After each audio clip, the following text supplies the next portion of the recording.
Welcome, education specialists and mentors, to today's podcast. We're going to talk about adult education, and we're pleased to have Richard Gonzalez with us from the Utah System of Higher Education. Richard is the Assistant Commissioner for Access at USHE, and so Richard, thank you. Thank you. Super happy to be here. Well, it's great to have you with us, and tell us a little bit about USHE. What is the Utah System of Higher Education? Well, think of our public universities and colleges in the state. So we're very fortunate to have an array of wonderful universities and colleges, totaling 16. So we have 8 technical colleges and 8 degree granting institutions. And when I say public, think of your Solid Community College, Utah Valley University, Weber, University of Utah, and so on and so on. So great. And I know we're going to talk about adult education today, which is, I think, near and dear to your heart. Tell us a little bit about your educational journey.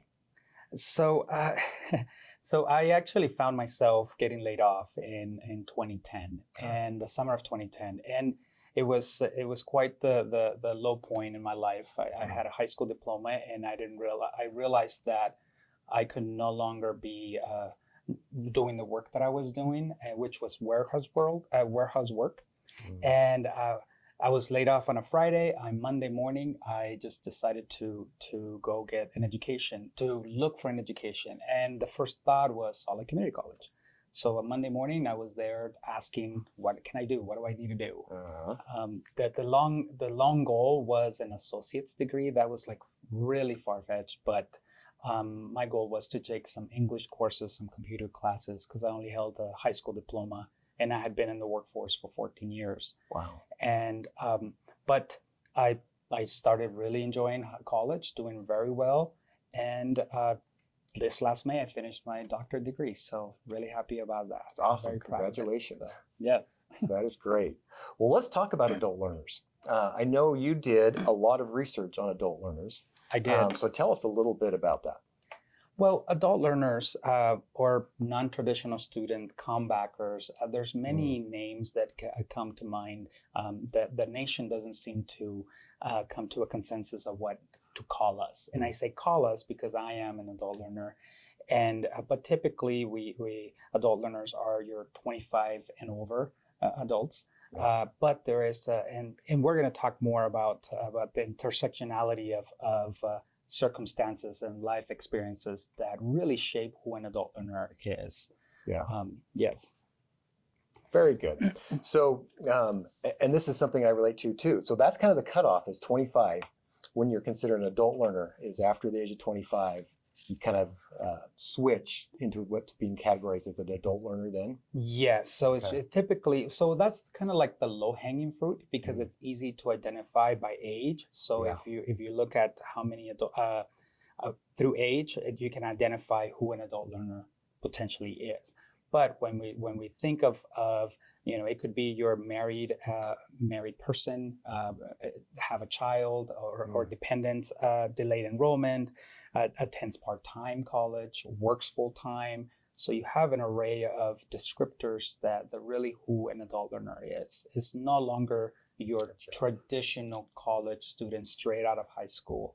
Undergraduates. And for to clarify, we're talking about undergraduate students, meaning students that are looking for a 4-year degree or less, not your master's or doctorate students. Great. Okay. Excellent. What else should we know about these adult learners? Well, I think one of the things that we want to keep in mind is how if we were to close our eyes and think about what is a college freshmen look like. I've got some images that come to mind. Right. So certain images come to mind and really is typically that college life, athletics and involvement in activities and so on of a student that is young, straight out of high school, coming into exploring and growing, learning the wonderful world of education. Right. But if we think about what about that 30-year-old student that just starting college but has many years of experience in a fast food restaurant, but dreams to be a social worker, right? Yeah, absolutely. So, or that young adult that decided to have a family straight right after high school. So really, there's a huge population of adult learners that we are forgetting about in a way, because we tend to focus. And when I say we, overall society, our universities included, and so on, we tend to focus on that high school pipeline. But there's warnings, and there's a lot of changes that are coming that we need to focus to make sure that we're addressing that population and helping them.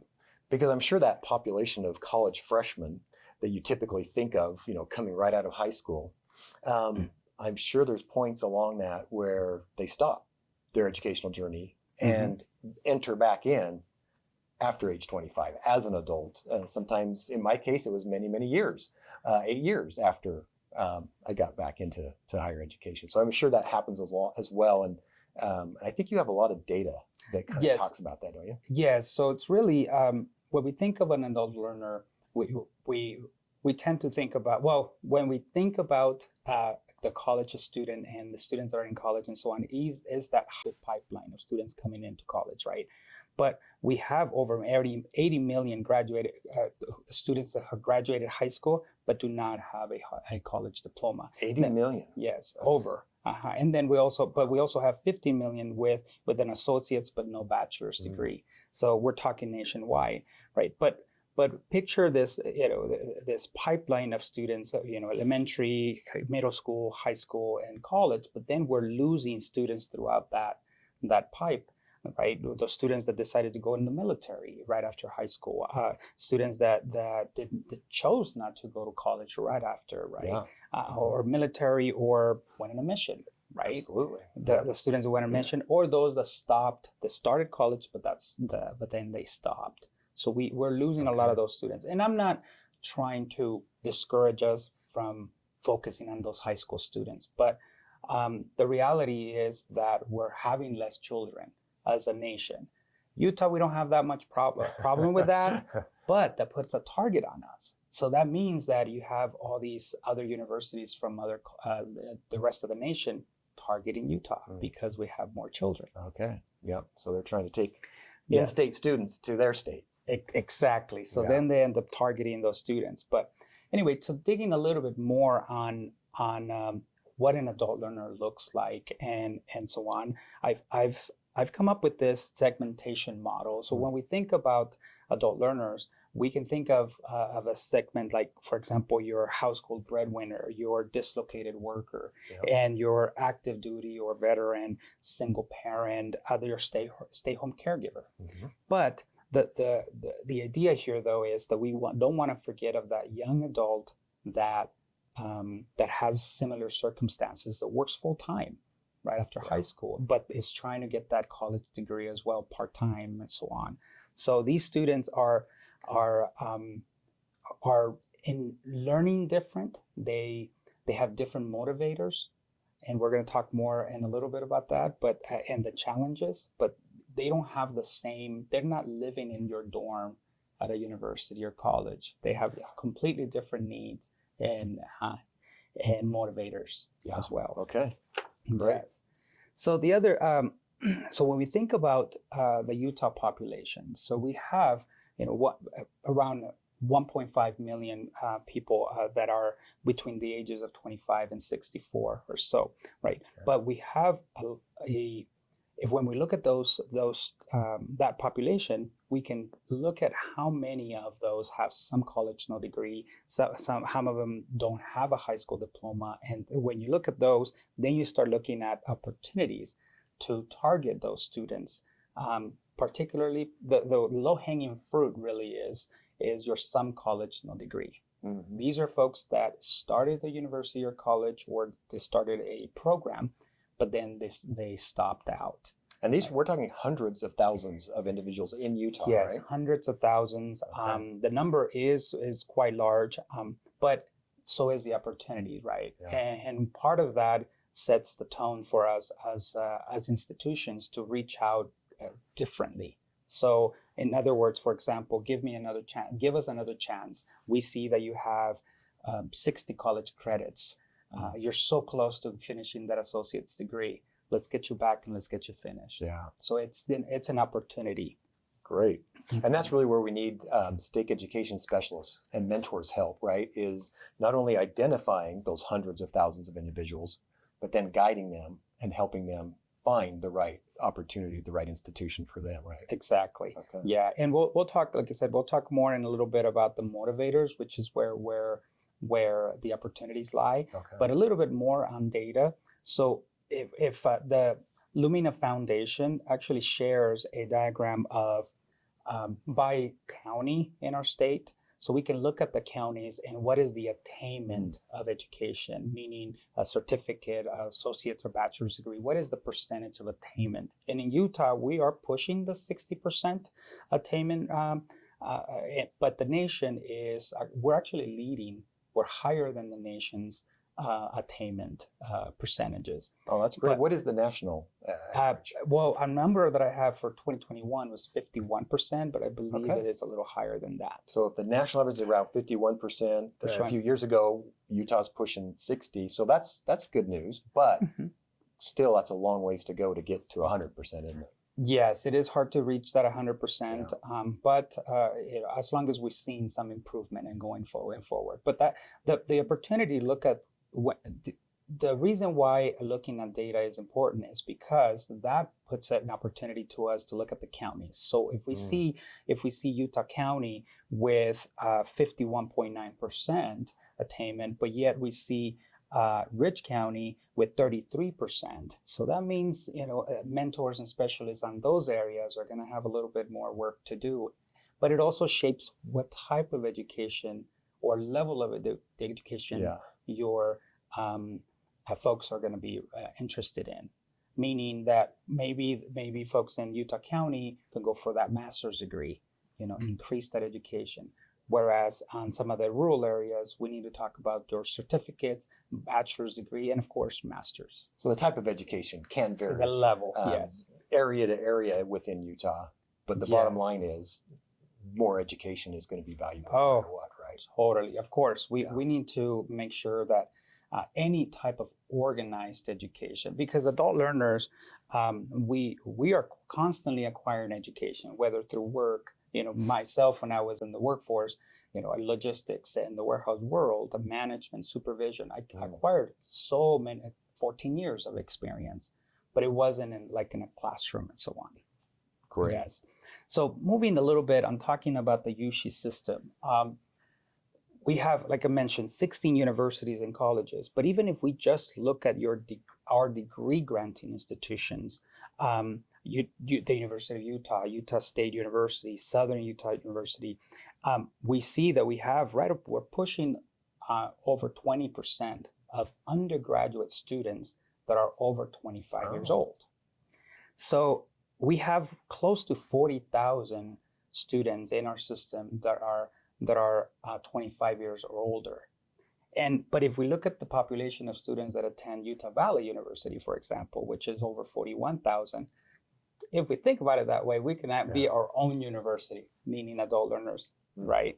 So the point being that we do have large numbers of adult learners, just even by looking at the 25 or over measurement, we have a large population of our students are 25 or over. Great. Well, that's good for specialists and mentors to know and just be aware of then. So as specialists and mentors work with individuals, what else do they need to know about adult learners? A really good question. And it drives us into the literature, right? Okay. What does the literature say about our adult learners? And one kind of reflecting on what I was talking about a minute ago is that adult learners are the majority, depending on how we measure, right? If we have, I mentioned over 20% of our undergraduate students are over 25, but then we start layering, okay, this many students have children or married or so on, or work full time, then that percentage starts increasing. So, but literature tells us that there is a little bit of a lack of language on what we call us. And I say myself, because I love to include myself in that population as an adult learner, but we are called non-traditional students, comebackers, post-traditional, and so on. So the language, but it's important to think about it and address the name, not necessarily for standardization, but really to identify different identities within the population of adult learners. Now, there are a population that continue to be left behind, even though literature keeps on telling us we need adult learners to reach those attainment goals, but we keep on only focusing on those high school students. Okay. Right. Our adult learners are also very rich in practical knowledge, whereas, and not necessarily academic knowledge. Just life skills is what probably what some people life call skills, it, right? and so on. Yeah. Reflecting, for example, for me, I took, I believe it was Management 3700, the class, and it was a logistics business class. And the professor's talking about logistics and so on, and I'm visualizing how it works in the real world. He's talking about theory, and I'm like, actually, it doesn't really work that way. So, and I was very rich in that classroom and that practical knowledge rather than that academic or the theoretical. And that brings me to talk about how adult learners learn differently. We tend to be learn differently because traditional pedagogy practices tend to be even problematic for adult learners. Back to that example of me being in that classroom, I was actually a little frustrated, honestly, because I'm like, no, that doesn't work that way. In my mind, I'm like, okay, how does this You work? kind of reconcile the real world against the theory. Exactly. Yeah. So I was like, well, no, that doesn't work. So I was finding myself a little frustrated because the professor was talking more like talking to your high school student that is going to be quiet and listening, or maybe engaging. Of course, no, I'm not talking bad about our traditional students, but I wanted to know the practicality. How does that theory apply? I wanted to connect the dots to my experience to it. Yeah. So yes, adult learners learn differently. And then another important item to think about the literature is how the literature continues to repeat itself, meaning what motivators and exist that we know from literature. As I was diving into the literature and review, I kept on seeing the same things over and over since 1965, Johnston and Rivera's study. From 1965, it was the same thing over and over, meaning the motivators for adult learners are job related. Meaning we want to know, okay, this degree that you're selling me, how is it, or this education that you're selling me, how is it going to better my family, and how is it going to translate into the workforce? So then there needs to be a connection to the workforce. So some of the when we think about the challenges that adult learners face, the challenges are, as I mentioned, some of that is that academic knowledge, the lack of academic education versus practical knowledge. So that could be a little bit of a challenge. Okay. But I'm sure there's more, right? I'm sure with the challenges of adult learners are probably much different and much more complex oftentimes than your traditional, just out of high school, college learners. Yes. Right? There's another one that is important to keep in mind as we progress on new generations coming up, and we're getting older and so on. But you're going to find some adult learners that don't have that computer skills, your basic computer skills. So when you're talking to an adult learner, let's say we're trying to recruit you and we're talking about, okay, file this application or file the FAFSA, file the FAFSA, file this application and so on. Well, you're talking from a experience and you know how to use a computer and you're savvy with programs and so on. That student, that adult learner you're talking to may not be as savvy on handling, some of those applications and so on. That makes sense. So we need to be sensitive to that. There's also some of the challenges is needing, which actually that triggers remediation courses. Remediation courses are typically your classes to get you ready towards college level courses. Okay. I had to take, I believe it was English 900 and a reading 990, I believe. And those those classes prepared me for my English 1010 and so on, the college level courses. Which I are had to probably take important, those. right? For adult yes. learners, because oftentimes they've been out of education for a number of years. Exactly. Right? So Okay. it was very, very important. Some of those remediation courses, I didn't mind taking them because they definitely prepared me, but they didn't count towards my degree. So right, they didn't have that towards that degree, but they were very important. Some of the other challenges that we see with adult learners is they may have, especially if we look at those some college no degrees, they may have student loans that are still in place, so there could be some financial constraints there. Yeah. So is there some student loans debts that are still there? How can the student get those going and getting accepted at the institution that they're trying? Do they have to be paid off before you can continue education, or just need to be making payments on it before you can register and continue? I'm definitely not the expert when it comes to the financial aid, but they need to be in good standing, I believe. So, great. but that gives an opportunity for institutions to look at, okay, what are the barriers that are in place? How can we help those students? Because okay, if I'm a university and a student is coming in, has $1,000 in student debt or something, or $2,000, that's a scholarship. Yeah. So let's just, I don't know. My personal opinion would be, let's just wipe that out. Let's get you going. Let's get you back in track. Okay. But that's part of just that thinking. Now, thinking about what motivates adult learners, I was mentioning about how there's usually a connection to a job relations, right? So it's typically there needs to be a connection to a career. So either a career advancement. So we want to make sure that our adult learners, when we're talking to them, we're trying to recruit them, we want to connect to how this degree is going to help you at the end achieve that a better income or a promotion or so on, right? Which is kind of your case, right? In your personal story. Yes. That's where that kicked in, right? Yes. For me, it was more of a, yes, my back, number one, couldn't handle the warehouse world anymore.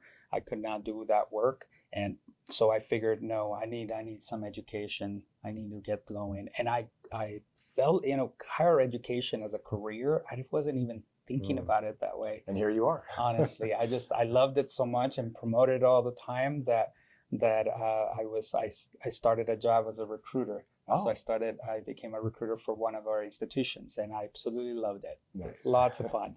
But anyway, on also some of the motivators for adult learners, we have there's a triggered event. For example, for me, I was telling you my story. I was told on a Friday, for lack of a better term, I whined and moaned over that weekend because it was one of my low points. I felt devastated. Oh, I'm sure. How am I going to provide for my family? And I had 2 children in high school at the time. But there's a window of opportunity that was triggered by an event. So my event got laid off. It could be a death in the family. It could be getting laid off, a death in the family. It could be a divorce. That one's actually very popular, getting a divorce.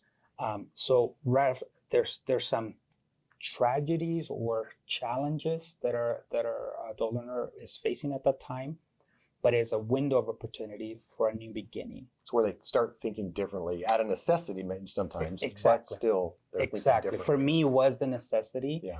But as we're talking to an adult learner that has faced a divorce going through, it is a challenge, and it's going to be a hard conversation. Yeah. But there is a window of opportunity there to pursue that education. Let's get that degree done. Let's get that nursing degree done, and so on. So because now I need it more than ever before, right? And I can see that I need it, whereas before maybe I didn't quite see the need. Exactly. It wasn't as great. And that's probably something for our specialist mentors to be aware of too, right? Is kind of be looking for those opportunities where individuals are maybe now more ready or have more of a need. Yes. Okay. Yeah. So for example, what I was saying about me when I got laid off, I could have gone back and picked up a job right away within that same line of work, but it was a new beginning that I needed. And that again is in the literature as a motivator for adult learners, is that new beginning. So and I needed to start a new career, something different. Forced you to kind of start thinking more long term than short term. Yes. Good. Yeah, there's also the Okay. motivator of own enrichment. We also see some adults that are that they have a successful career, but it's that check on the box, and like, I need to get that business degree. I need to get that. I was so close, getting it done. So yes, sometimes is that own enrichment. There's also the life transitions that I was mentioning, setting an example for our children. That's a big motivator as well for non-traditional students. It's setting an example for their children. So what we're talking about children is, there's a saying that I like to think of once a recruiter, always a recruiter. Okay. And for me, what that means is that if I'm talking to you as I'm your mentor, right, and I'm talking to you about post-secondary education or so on, but then there's a child playing around in the background, right? That child is listening. So, and a motivator, if I know that for you, setting an example for the child is a good motivator for you based on the literature, well, I usually throw a statistic, which is, did you know that a young child that goes and visits a college is more likely to go to college, right? So based on that, I'll tell you, hey, you should take little Johnny over there on a campus tour. You know, all our universities and colleges give free tours. They sometimes even throw a swag, a T-shirt or something, right? So take the child, but I'm targeting too. That's the idea. Once a recruiter, always a recruiter. So you're talking to that or that sibling that is sitting across or so on. Yeah. So it really is, when you're talking to people about college, you're talking to multiple people at the same time. You're seeing those opportunities with that young adult, with that high school student, or it could be that elementary child that visiting a campus tour, so on. That's a great tip, really, for our mentors, as they work with individuals to kind of look at others that you want to look are at going to be in that educational need at some point, sometime. Yes, you want to be looking at all the family. You want to look at everybody that is within there and connecting those dots. If I know that adult learners are motivated by career, right? So I want to connect the education that we're talking about. You want to connect it to jobs. Also, if I'm talking to, for example, I've talked to young middle school students or high school students that mentioned, I want to be a YouTuber. I want to be some of those trendy careers and so on, right? Well, okay, that's wonderful. You want to be in YouTube. I would recommend marketing. I would recommend business, because you got to know how to manage it. You want to know about product placing in your videos. So it's matching the education with the need or the desire, the goal. Exactly. Yeah. And then also looking at, what does the workforce look like for that particular longevity and so on for it. So super, super exciting. Well, that's good. Yeah. So this is kind of, I think, where the rubber meets the road for our specialists and mentors. So we've talked a lot about adult learners, and how do they apply all this information? What happens? What can they do with it? So I think if what can you do right now? I always like to remember language matters and it has consequences. So when you're talking to an adult learner, you want to make sure that you're using words that are impacting their sense of belonging, that they see themselves in college. One of the challenges is also that self-doubt for adult learners. Oh no, I didn't make it back then. I can't make it anymore. Or I'm too busy, right? I'm too busy. I just have too much. And you start self-doubting as an adult learner. It's starting over and so on. So the language you use is going to make a big difference. So you want to make sure staying positive, motivating as well that adult to take that step, and being sensitive to some of those cues of maybe that person that you're talking to doesn't have the skill set of a computer. So they need to do some of that updating of computer skills, which your lower division courses do. I actually took a computer class in the summer. That same summer that I got laid off, I took a computer class. It's all the community college to get me started, and so on. So, and then the other one is taking looking at those times, those windows of opportunity that we're talking about, right? So as you're talking to a family, and they may be going through a tough time. Maybe there's a divorce involved and so on. You may think the natural thing would be to give them space and stay away because they're going through a rough time, but it's actually an opportunity.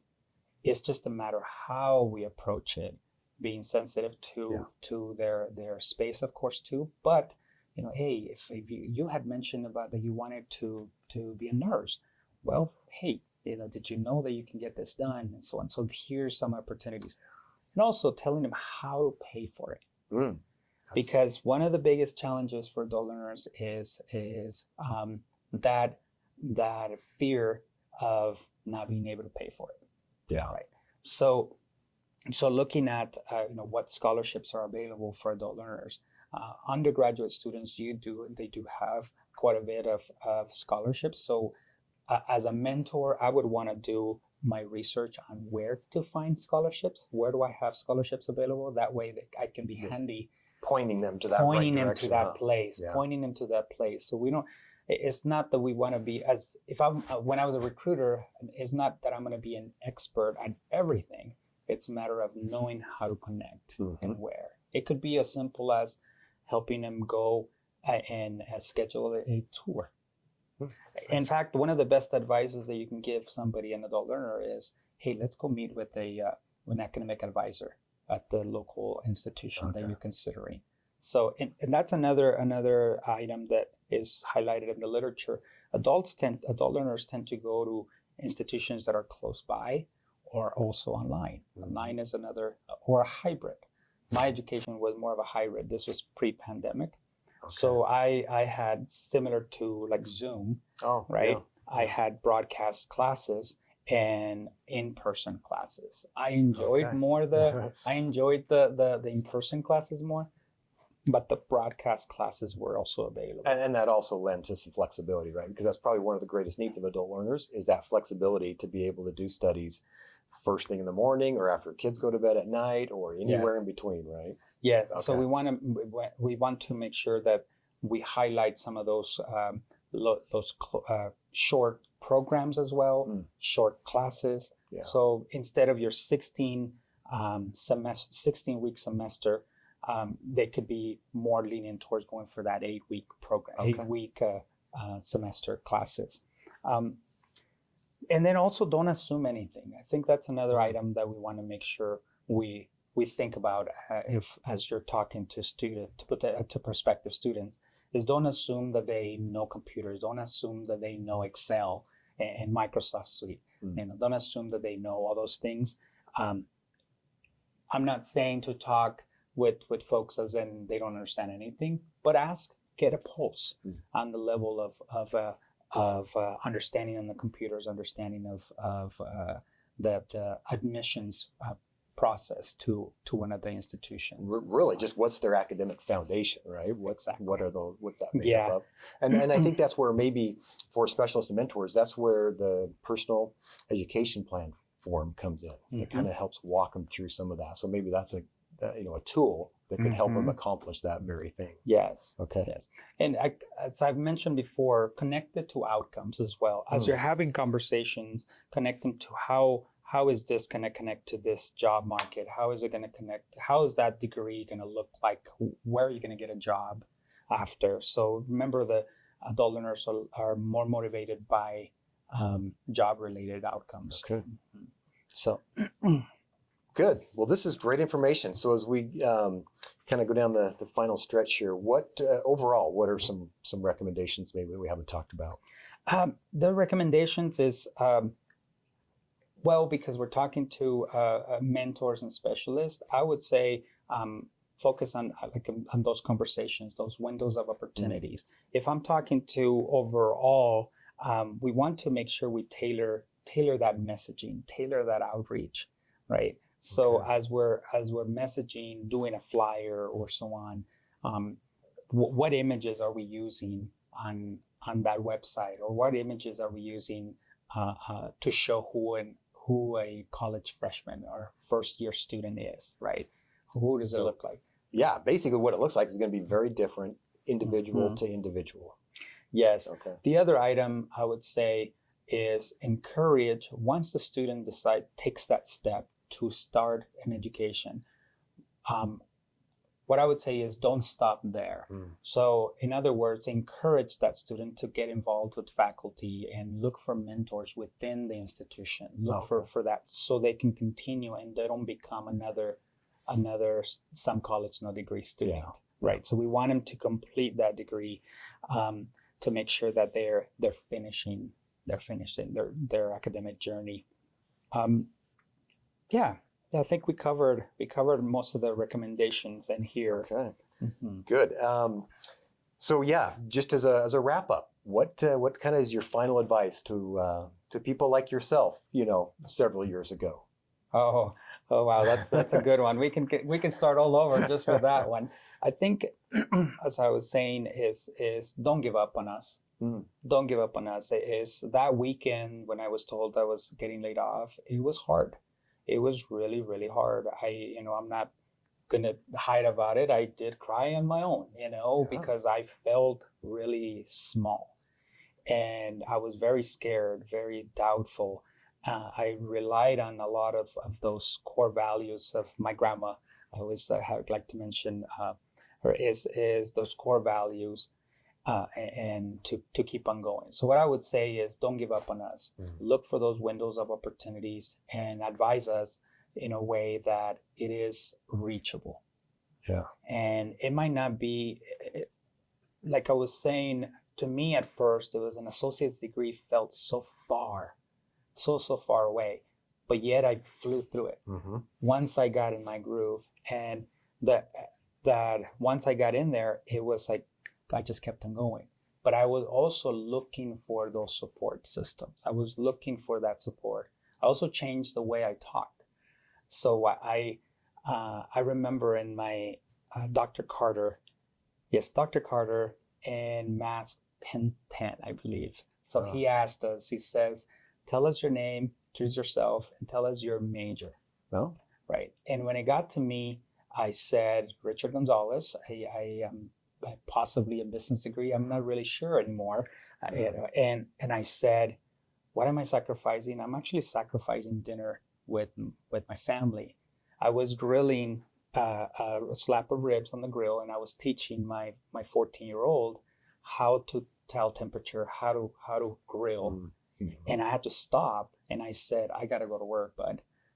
Ask your mom. You already know what to do. Trust yourself. And I went to class. Or work. So I called my classes work. Right. So that's what helped me. That mentality helped me finish and keep on going and keep on going. Point is, celebrate those sacrifices. It takes a whole family to get an adult learner to go through and to finish that degree, to finish that certificate. Yeah. That's fabulous. Super exciting. Well, thanks for sharing some of these tips. And I know for our specialists and mentors out there, this has been valuable as well. Just as you work with individuals that fit this adult learner concept, some of these principles I think will be invaluable to being able to help, because it is, like we talked about, it's a really large audience that needs this education. They just have different challenges and a different method of getting the degree. But customizing it to their needs is probably the key as well. So thank you for sharing all of your information Thank you. with us. And definitely don't give up on us. Don't give up on adult learners. Don't give up on helping others, whether it's a certificate, whether it's a 2-year degree, whether it's a 4-year degree. It's really talking about education positively and how it's going to impact and help our not only that family, but our community, our state, and so on. Excellent. So, thanks a lot. Yeah, you bet. Thank you. And we'll see you on the next podcast. Thank you.